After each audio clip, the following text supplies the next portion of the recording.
ఏదైతే నిన్న మొన్న గట్టిగా చెప్పి ఇది చేశాం, ఆర్సీఆర్ మిత్తల్ అల్టిమేట్గా ఈ ప్రాజెక్టు 14 లక్షల మిలియన్ యూనిట్లు, 14 million metric tons steel plant ఇది. దీనికి కావలసిన ఐరన్ ఓర్ అయితే గవర్నమెంట్ ఆఫ్ ఇండియాను ఒప్పించాం. ఫేజ్ 1లో 7 మిలియన్ మెట్రిక్ టన్నుల ఐరన్ ఓర్ ఇవ్వడానికి ఒప్పుకున్నారు. అది కూడా పిట్ హెడ్ దగ్గర పైపులేసి స్లర్రీ రూపేణ తీసుకొస్తున్నారు. ఇది నక్కపల్లి దగ్గర తొందరలోనే ప్రారంభం అవుతుంది. ఈరోజు రేపు ఎంఓయూ చేస్తున్నాం. ఆ ఎంఓయూ అవుతానే పని కూడా ప్రారంభిస్తారు. ఒక స్టీల్ సిటీ వస్తుంది. ఒక పక్క గూగుల్ మొత్తంగా డేటా సెంటర్ రావడం, ఇంకొక పక్కన మీరు చూస్తే ఆర్సీఆర్ మిత్తల్ ఈ ప్రాజెక్ట్ వస్తే విశాఖపట్నం, అనకాపల్లి మొత్తం కలిసిపోయే పరిస్థితి వస్తుంది. One of the best project ఇది కూడా రాబోతుంది. ఇవి కాకుండా ఇంకొక పక్కన మీరు చూస్తే ఓర్వకల్లో 2786 కోట్లతో ఇండస్ట్రియల్ స్మార్ట్ సిటీకి ముందుకు పోయాం. కొప్పర్తిలో ఇండస్ట్రియల్ స్మార్ట్ సిటీకి 2137 కోట్లు అక్కడ కూడా మొన్నే శాంక్షన్ అయింది.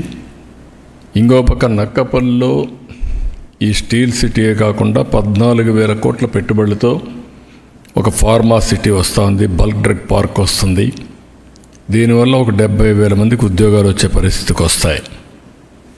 ఇలాంటివన్నీ కూడా మీరు ఒకసారి చూసినప్పుడు ఇంకొక పక్కన మీరు చూస్తే ఒక 55,000 కోట్ల రూపాయలతో నేషనల్ హైవేస్ అన్నీ కూడా రాబోయే 2-3 సంవత్సరాల్లో పూర్తి చేస్తున్నాం.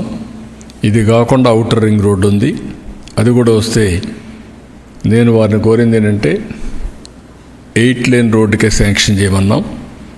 అట్లా కాకుండా ఇప్పుడు మనం ఏదైతే ల్యాండ్ ఎక్విజిషన్ చేస్తున్నా ఒకటేసారి చేయాలని ఇప్పుడు గట్టిగా చెప్పాను. అది వస్తే అది కూడా అవుతుంది. ఇది కాకుండా ఇంకొక పక్కన మీరు చూస్తే అనేక టూరిజం ప్రాజెక్ట్స్ కూడా సూర్యలంక, శ్రీశైలం, రాజమహేంద్రవరం, సంగమేశ్వరాలయం ఇక్కడంతా కూడా 400 కోట్లతో ఒక టూరిజం కారిడార్ కూడా ఒప్పుకొని ముందుకు పోతున్నారు. ఇవన్నీ చూసినప్పుడు నేను మొన్న అందుకే మీటింగ్లో చెప్పాను, డబల్ ఇంజిన్ సర్కార్, డబల్ ఇంజిన్ గ్రోత్. ఎగ్జాక్ట్గా అదే జరుగుతూ ఉంది. ఇప్పుడు ఈ ఇయర్ జిఎస్టిపి గ్రోత్ రేట్ కూడా నిన్నే అనౌన్స్ చేశాను. 12.94%, 12.94%. ఇది 15% పైన తీసుకెళ్ళాలని. 7.5 నుంచి 15% తీసుకెళ్తే 2 టైమ్స్ అభివృద్ధి చేయగలిగితే కన్సిస్టెంట్గా 2047కి 4.5 టైమ్స్ పర్ క్యాపిటా రాష్ట్ర సంపద పెరిగే అవకాశం ఉంటుంది. ఇది ఒక వినూత్నమైనటువంటి ప్రయోగం. ఒక మాటలో చెప్పాలంటే అది ఒకటే సంపద సృష్టించే మార్గం. ఈరోజు కేంద్రం అన్ని విధాల ముందుకొచ్చి ఈ ప్రాజెక్టులన్నీ స్టార్ట్ చేయడం జరిగింది. ఒక పక్క మనం చేయాల్సిన ప్రయత్నాలు మనం చేస్తున్నాం. ఒక పక్క నేను చాలాసార్లు చెప్పాను, అభివృద్ధి, సంక్షేమం రెండు కూడా పేర్లలుగా తీసుకెళ్తామని. అభివృద్ధి జరగాలి, డెవలప్మెంట్ వల్ల సంపద సృష్టించబడుతుంది, సృష్టించిన సంపద వల్ల ఆదాయం పెరుగుతుంది, పెరిగిన ఆదాయం వల్ల మళ్ళా కొంత డబ్బుల్ని అభివృద్ధి ఖర్చు పెట్టి ఎక్కువ డబ్బుల్ని మనం సంక్షేమానికి ఖర్చు పెట్టే పరిస్థితి వస్తుంది. ఇది ఒకటే మార్గం, పేదరిక నిర్మూలన. అదే మరి ప్రజల్ని ఎంపవర్ చేయడం, దానికి నాంది పలికాం. చాలా సంతోషం. 9-7 నెలల్లో మేము అనుకున్న ప్రయత్నాలన్నీ 1 by 1 సఫలీకృతం అవుతున్నాయి.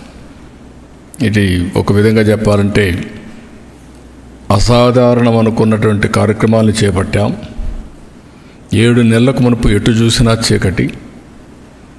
నాకు ఆ రోజు చూసి నేను చాలాసార్లు మీ అందరికీ చెప్పాను, నేను 4వ సారి ముఖ్యమంత్రి.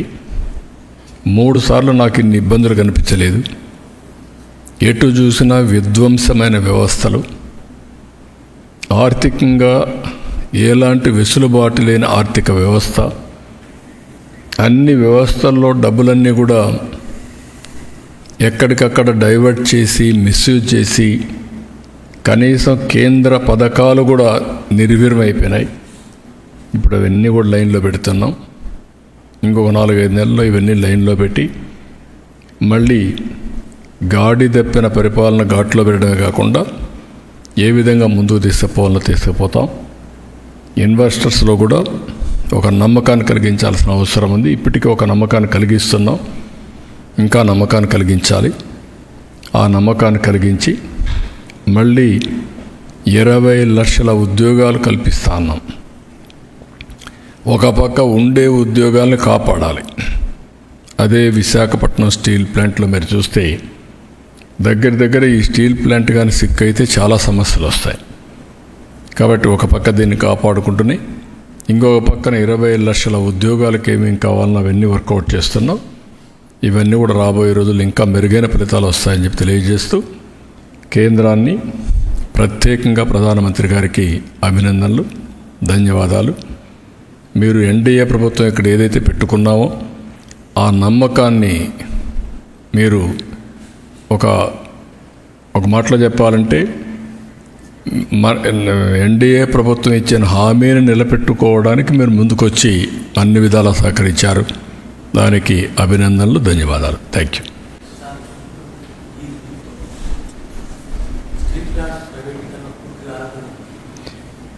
స్టీల్ ప్లాంట్ ప్రైవేటీకరణ సమస్య రాదు. ఇప్పుడు రివైవల్ ప్యాకేజ్ ఇచ్చినాక మనం చేయాల్సిన పని, దీన్ని ఏదో ఇచ్చారు కాబట్టి మేము మా ఇష్ట ప్రకారం చేస్తామంటే ఎవరైనా సరే హెల్ప్ చేస్తారు. నేను అందుకే చాలాసార్లు చెప్తున్నాను, కేంద్రానికి చాలా రాష్ట్రాలు ఉన్నాయి. ఆంధ్రప్రదేశ్లో మనకు ఒకే స్టీల్ ప్లాంట్. మనం కూడా కష్టపడకుండా దీన్ని రివైవ్ చేయకుండా అడుకొక్కసారి మీరు చేయాలి అని చేస్తే ఇది tax payers money. Tax payers money సమర్థవంతంగా మనం ఉపయోగించుకోవాలి. కేంద్రం చేసే నిర్ణయాలు కానీ, ప్రాపర్ సీఈఓని పెట్టడం కానీ, అందరూ కలిసి సమర్థవంతంగా పనిచేయడం కానీ ఈరోజు మీరు చూశారు. ఆర్సీఆర్ మిత్తల్ 14 మిలియన్ మెట్రిక్ టన్నుతో స్టీల్ ప్లాంట్ పెడతానంటున్నాడు. 1,50,000 నుంచి 1,70,000 కోట్ల రూపాయలు అవుతుంది. ఒక స్టీల్ సిటీయే కడతా ఉంటున్నాడు. ఇది ఎంత మొత్తం కలిసి 2 మిలియన్ 3 మిలియన్ అనుకుంటాను. టోటల్ ఇన్స్టాల్డ్ కెపాసిటీ 7.3 మిలియన్ యూనిట్లు. ఇప్పటి వరకు 3నే రన్ అయ్యేది. ఇప్పుడు రెండు ఫర్నేసులు రన్ అవుతున్నాయి. మొన్న 1,600 కోట్లు ఇచ్చిన తర్వాత 2 ఫర్నేసులు. అంత మునుపు ఒకటి కూడా లేదనుకుంటా, కొన్ని రోజులు ఆగిపోయింది. షట్ డౌన్ చేసే పరిస్థితికి వచ్చినప్పుడు 2 చేసి అక్కడి నుంచి స్టార్ట్ చేశారు. ఆ 1,650 కోట్ల రూపాయలు ఇమీడియట్గా ఇచ్చారు. కాబట్టి మళ్ళీ ఐరన్ ఓర్ అప్పిప్పించారు. రాష్ట్ర ప్రభుత్వం కట్టవలసిన పవర్ ఛార్జెస్ కూడా మేము అడగకుండా వాయిదా వేసుకుంటూ వచ్చాం. నెలకు 80 కోట్ల రూపాయలు పవర్ ఛార్జెస్ అవుతాయి. ఈ 4-5 నెలలు వాళ్ళు కట్టడం లేదు. నీటి ఛార్జీలు కూడా కట్టడం లేదు మున్సిపాలిటీకి. అది కూడా వాయిదా వేసాం. ఇంకా ఎప్పటి వరకు వాయిదా వేయాలని చూడాలి, కేంద్రం ఏ విధంగా వస్తారు. మేము కూడా సిద్ధపడ్డాం. ఎందుకు సిద్ధపడ్డాం? అక్కడుండే ఎంప్లాయ్మెంట్ దెబ్బతినకుండా ఉండాలని సిద్ధపడినప్పుడు అక్కడ ఉండే ఎంప్లాయీస్ కూడా, ఎంప్లాయీసే కాదు, మేనేజ్మెంట్, ఎంప్లాయీస్, కేంద్రం, రాష్ట్రం బాధ్యతతో ప్రవర్తించాలి. పబ్లిక్ మనీని మిస్యూజ్ చేయడానికి మనకు ఎవరికి ఆ రైట్ లేదు. సిక్ అవుతుంది, ఎప్పుడు ఇట్నే ఉంటుంది, మేము ఇట్టే రన్ చేస్తాం, మీరు ఇవ్వాలి, ఇది మా రైట్, అది కరెక్ట్ కాదు. మనం దాన్ని ఒక సెంటిమెంట్, ఆ సెంటిమెంట్ చెప్పాం. ఆ సెంటిమెంట్ చెప్పి తెచ్చిన తర్వాత దీన్ని మాట కూడా ఇచ్చాం. మేము ఏమని ఇచ్చాం? దీన్ని రివైవ్ చేస్తాం, మేము సహకరిస్తామని. అందరూ కూడా సహకరించాలి. సహకరించి దీన్ని రివైవ్ చేయాల్సిన బాధ్యత మనందరిపైన ఉంది. ఉద్యమాలు చేయడం కాదు, ఉద్యమాలు జయప్రదమైనాయి. ఇప్పుడు మనం అనుకుని సాధించాం. సాధించిన తర్వాత ఉద్యమ స్ఫూర్తితో పనిచేయాలి ప్రతి ఒక్కరు కూడా. ఒక్క ఎంప్లాయీస్ పనిచేస్తేనే సాధ్యం కాదు. మేనేజ్మెంట్ సరిగా లేదనుకోండి, ఉద్యోగస్తులు పనిచేసే లాభం ఏంటి? మిస్మేనేజ్మెంట్ ఉంటే. కాబట్టి ఇక్కడ పెట్టాల్సింది సమర్థవంతమైన మేనేజ్మెంట్ తీసుకురావాలి, నిర్వహణ సమర్థవంతంగా చేయాలి. దేశంలో ఇదేం కొత్త కాదు. 300 మిలియన్ మెట్రిక్ టన్నులు స్టీల్ ప్లాంట్స్ రావాలని చెప్పి ప్రధానమంత్రి గారు కోరుకుంటున్నారు. అలాంటప్పుడు ఇది 7.3, ఇది పక్కనే మనకు ఒక 14 మిలియన్ మెట్రిక్ టన్నులు స్టీల్ ప్లాంట్ వచ్చే పరిస్థితి వస్తుంది. ఇవన్నీ వచ్చినప్పుడు మీలో కూడా ఆ స్పిరిట్ రావాలి, ఆ స్ఫూర్తి రావాలి. That is where they have to work it out. All of us has to work as a team. అది టీమ్గా వర్క్ చేసి సాధిస్తాం.